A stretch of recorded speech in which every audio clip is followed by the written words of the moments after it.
Avec moi pour le débrief hebdo de l'actu de la tech dans Smart Tech, Jean-Noël de Galzin, président d'Exatrust. Bonjour. Bonjour. Julien Pillot, économiste, enseignant-chercheur en économie à l'INSEC. Bonjour également Julien. Et Alain Sarraud, cofondateur et président d'Artifil. On va commenter donc ensemble ces actualités nombreuses qui nous agitent. Mais d'abord, c'est l'interview de Samuel Hassine. Bonjour. Bonjour. Bienvenue également sur ce plateau. Vous êtes le cofondateur de Filigrane. On en parle comme d'une pépite de la cyber française.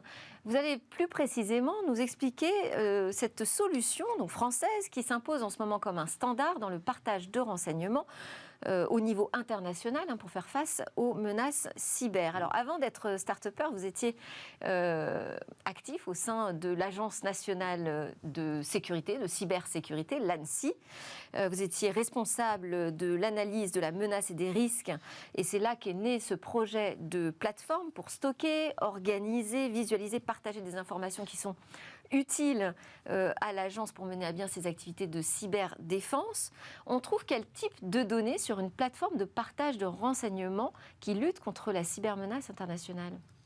Alors, on trouve des données à la fois techniques et des données qui sont non techniques. Et l'objectif, en fait, en fondant OpenCTI, qui est donc le nom du logiciel open source qui est édité par Filigrane, c'était vraiment de pouvoir partager du renseignement qui soit à la fois du renseignement technique, donc qui aide à répondre et à détecter les cybermenaces, mais aussi non techniques, c'est-à-dire des données sur des campagnes, quelles sont les grandes tactiques, les grandes techniques utilisées par les attaquants, et quelles sont les victimes, les secteurs d'activité et les pays qui sont ciblés.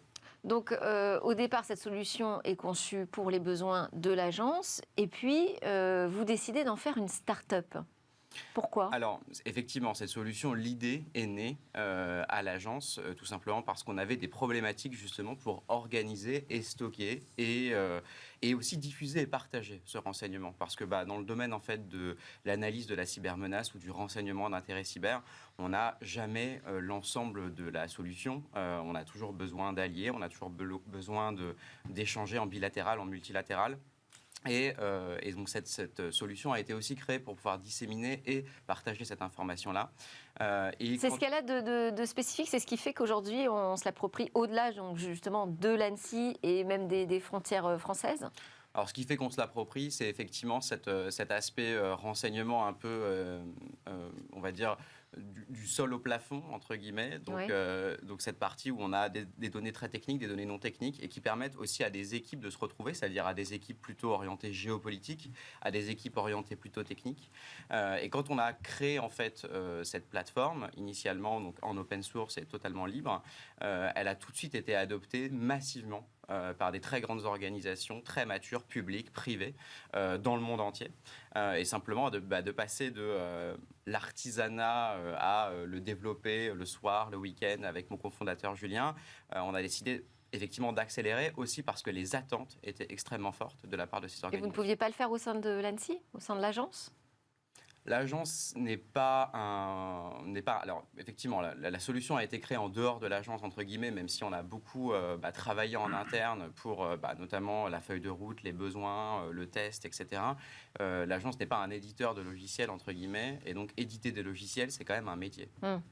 Et éditer des logiciels, ça nécessite quand même, on va dire, une infrastructure qui sied à une organisation plutôt privée et à une entreprise privée. Alors, vous l'avez dit, pourquoi ce choix de l'open source ? Alors pour nous, ça a toujours été une évidence. Alors d'abord parce qu'avec mon cofondateur, ça fait plus de 10 ans qu'on fait de l'open source et qu'on en a besoin. Et aussi parce que justement, cette notion de partage qui vaut pour le renseignement, elle vaut aussi pour les outils. Oui. Et cette communauté-là, qui est une communauté qui est quand même naissante, parce que le renseignement d'intérêt cyber, ça a une dizaine d'années. D'ailleurs, on a fêté il y a quelques jours le rapport un peu fondateur d'une entreprise qui s'appelle Mendiant, qui fait maintenant partie de Google. De Google, oui. Et ce rapport APT1 qui est considéré comme fondateur de la discipline, c'était une enquête sur un groupe d'attaquants chinois. Et donc, ce domaine est quand même très jeune et nécessite justement des outils matures qui puissent être diffusés largement pour des questions aussi tout simplement de démocratisation du domaine.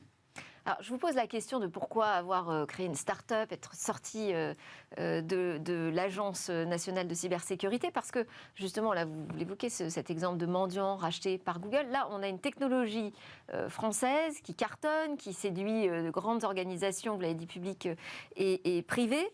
Est-ce que le risque en montant une start-up, c'est pas qu'on soit désapproprié finalement, nous, les Français, de notre technologie ?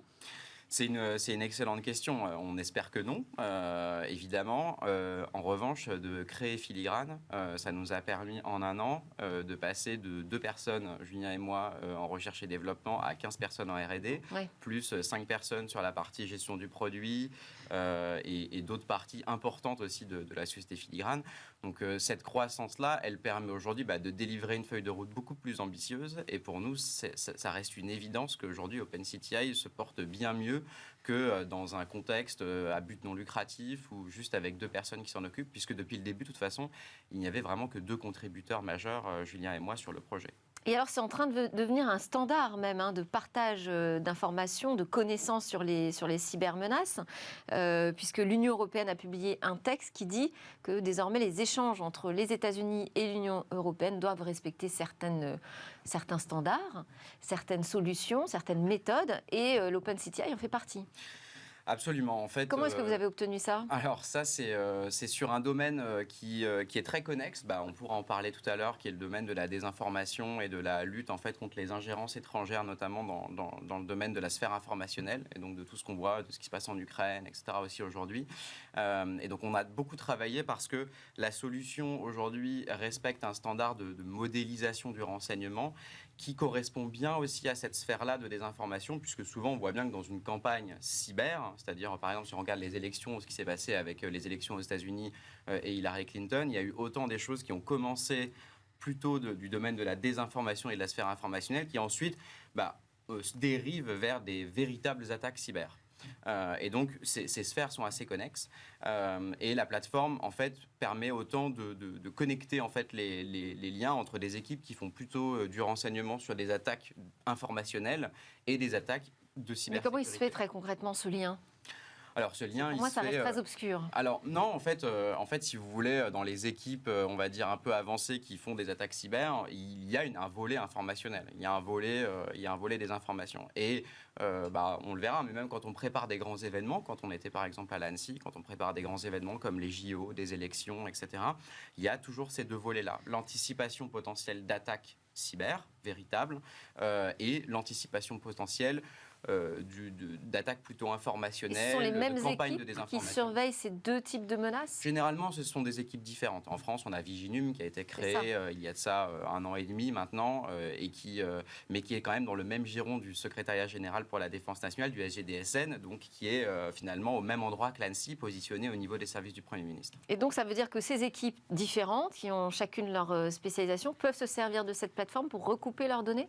Absolument. L'idée également, c'était de dire que certains acteurs ont besoin d'avoir les 2 informations dans la plateforme. Et donc, aujourd'hui, il y a un continuum à l'intérieur de la plateforme entre cette sphère-là et les attaques cyber. Et effectivement, comme vous l'avez dit, l'Union européenne a publié un texte récemment. Et donc, entre les États-Unis et l'Europe, toutes les informations autour notamment de la désinformation doivent respecter certains standards et OpenCTI est cité comme l'outil qui va servir à échanger de l'information. Jusqu'ici, on faisait comment avec les États-Unis ? On n'avait pas de vision collective sur ces cybermenaces ? Si, il y avait une vision collective. Je pense que c'est un enjeu politique. Après, c'est vrai que sur cette partie des informations, ces dernières années, il y a eu beaucoup d'efforts politiques aussi pour mettre en place des accords, pour mettre en place des échanges et des alliances. Mais dans le domaine de la cybersécurité, c'est entre guillemets pareil. On était souvent sur des accords un peu informels et bilatéraux. Et là, on commence à avoir des accords qui se formalisent d'échanges d'informations et d'échanges de renseignements. Bon, plus de 3200 organisations aujourd'hui qui vous suivent, qui utilisent cette solution dans le monde, et une levée de fonds réalisée en juin de 5 millions d'euros. Ça a l'air de bien démarrer, Filigrane. Un commentaire, messieurs, en plateau ? J'aime beaucoup le lien entre l'information et les cyberattaques, la désinformation et les cyberattaques. On va en reparler, mais je pense qu'on sous-estime gravement le danger de la désinformation, même si ici on est tous... aiguisé sur le sujet, les mots, on n'imagine pas le pouvoir que ça peut avoir. On en parlera plus tard, mais Eh ben, on va attaquer tout de suite donc notre débrief actu. D'ailleurs, vous restez avec nous, Samuel Assine, cofondateur de Filigrane, et Jean-Noël de Galzin, Julien Pillot, Alain Staron. C'est le débrief tout de suite.